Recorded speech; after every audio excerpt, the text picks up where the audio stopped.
Bonjour, dans cette vidéo, on continue avec la trigonométrie. On va apprendre à étudier la périodicité d'une fonction numérique. Ensuite, on va étudier les variations des fonctions trigonométriques sinus et cosinus. Et enfin, on va établir les dérivées de ces fonctions ainsi que leurs primitives. Soit la fonction f définie par f de x égale sinus x. Sinus de x plus 2pi, qui est égal à f de x plus 2pi, est égale à sinus x, donc elle est égale à f de x. F de x plus 4pi, qui est égal à sinus x plus 4pi, est aussi égal à sinus x, donc à f de x. Sinus x plus 8pi, qui est égal à f de x plus 8pi, est égal à f de x. F de x moins 4pi est aussi égal à f de x et ainsi de suite. Donc, on peut dire que f de x plus 2kpi, où k est un entier relatif, est toujours égal à f de x. On dit alors que la fonction f est une fonction périodique et sa période est de pi. En fait, une fonction est dite une fonction périodique s'il existe au moins un réel t différent de 0, tel que, pour tout x appartenant au domaine de définition de la fonction, nommée f par exemple, x plus t appartient à ce domaine et f de x plus t est égal à f de x. Le plus petit réel strictement positif qui vérifie cette propriété est la période de la fonction f. Dans l'exemple précédent, on a f de x plus 2kpi est égal à f de x. Pour k égale à 1, on trouve que le plus petit réel strictement positif qui vérifie cette propriété est le réel de pi, et donc 2pi va être la période de la fonction f. Si f est défini par f de x égale cosinus x, on connaît bien que cosinus x plus 2pi est égal à cosinus x. F est donc une fonction périodique et sa période est de pi. Voici la courbe d'une fonction f périodique et de période 2. On a tracé la courbe de cette fonction sur l'intervalle 0,2.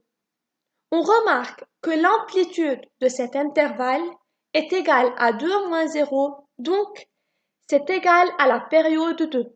Ensuite, on a complété le tracé de la courbe de la fonction f sur tout son domaine.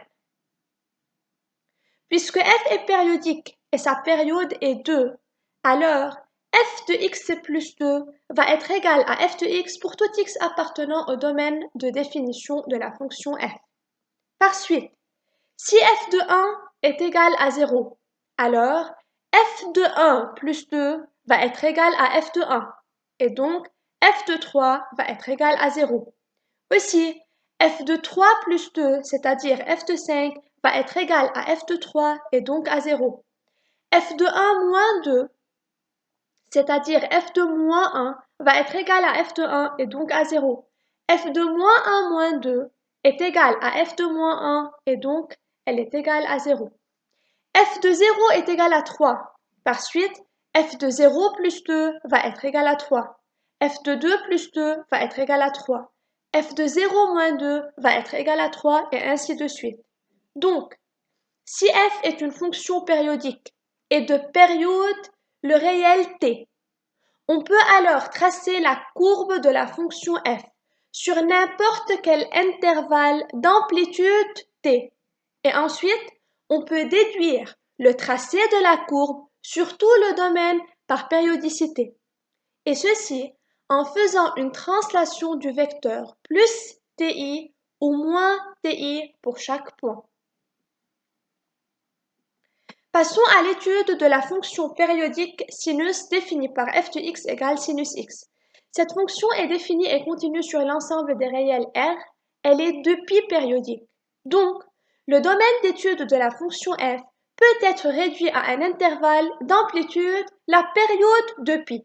Par exemple, on va étudier les variations de la fonction f dans l'intervalle moins pi, pi. Puisque le domaine de définition de cette fonction est l'ensemble des réels et ce domaine est centré en 0, on peut étudier la parité de la fonction f. f de moins x, c'est sinus moins x qui est égal à moins sinus x. Donc f est impair et la courbe représentative de cette fonction admet O comme centre de symétrie. Je vous rappelle, pour une fonction impaire, à tout point M de la courbe de cette fonction qui a comme coordonnées x, y, correspond le point M' symétrique qui a comme coordonnées moins x, moins y. Au lieu d'étudier et de tracer la courbe dans moins pi pi, on va étudier et tracer la courbe dans 0 pi, puis on va compléter le tracé dans moins pi 0 par symétrie par rapport à O, puisque f est impair, et ensuite on va compléter le tracé sur tout le domaine R par périodicité. À savoir que la fonction sinus est dérivable, et la dérivée de sinus x est égale à cosinus x. Une fois on a calculé f' de x, il faut étudier son signe. Or, cosinus x s'annule sur 0 pi en pi sur 2. Entre pi sur 2 et pi, cosinus x est négatif, car on est dans le quadrant 2. Et entre 0 et pi sur 2, cosinus x est positif. Donc, la courbe de la fonction f croît de sinus 0 qui est égal à 0 à sinus pi sur 2 qui est égal à 1, puis décroît à sinus pi qui est égal à 0. On cherche ensuite les coordonnées de quelques points particuliers dont l'abscisse est entre 0 et pi. Par exemple, pour x égale à pi sur 6, l'ordonnée est égale à 0,5 et on trace la courbe tout d'abord entre 0 et pi. Sinus 0 c'est 0, sinus pi sur 2 c'est 1, sinus pi c'est 0. On déduit le tracé dans moins pi 0 par symétrie par rapport à l'origine. Et ensuite, on continue le tracé sur l'ensemble des réels R par périodicité.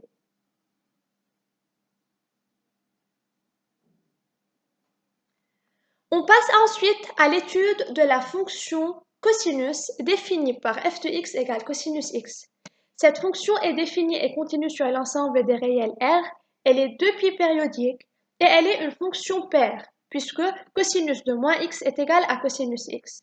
Donc, la courbe de la fonction va admettre l'axe y' comme un axe de symétrie. Au lieu d'étudier et de tracer la courbe dans l'intervalle moins pi pi, qui est un intervalle d'amplitude de pi, on va étudier et tracer la courbe dans 0 pi. Ensuite, on va compléter le tracé dans moins pi 0 par symétrie par rapport à l'axe des y, et enfin sur tout l'ensemble des réels par périodicité. À savoir que la fonction cosinus est dérivable, et la dérivée de cosinus x est égale à moins sinus x. Entre 0 et pi, sinus s'annule en 0 et en pi seulement. Donc, sinus x qui est positif entre 0 et pi implique que moins sinus x est négatif entre 0 et pi. Donc, la courbe de la fonction cosinus décroît de cosinus 0 qui est égal à 1 à cosinus pi qui est égal à moins 1. On cherche les coordonnées de quelques points particuliers et on trace la courbe de la fonction f. Tout d'abord, dans 0 pi, cosinus 0 c'est 1, cosinus pi sur 2 c'est 0, cosinus pi c'est moins 1. On complète le tracé dans moins pi 0 par symétrie par rapport à l'axe des y. Ensuite, on complète le tracé de la courbe sur tout le domaine de définition de la fonction par périodicité.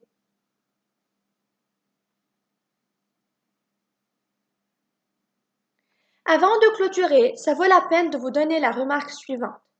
En résolvant l'équation trigonométrique de la forme cosinus x est égal à une constante, si on veut résoudre cette équation graphiquement, on trace l'horizontale y égale à une constante et on cherche l'abscisse des points d'intersection de cette horizontale avec la courbe de la fonction cosinus. Or, on peut voir qu'il y a une infinité de points d'intersection entre cette horizontale et la courbe, à condition bien sûr que y varie entre moins 1 et 1. C'est pourquoi les arcs solutions d'une telle équation s'écrivent modulo de pi. À bientôt.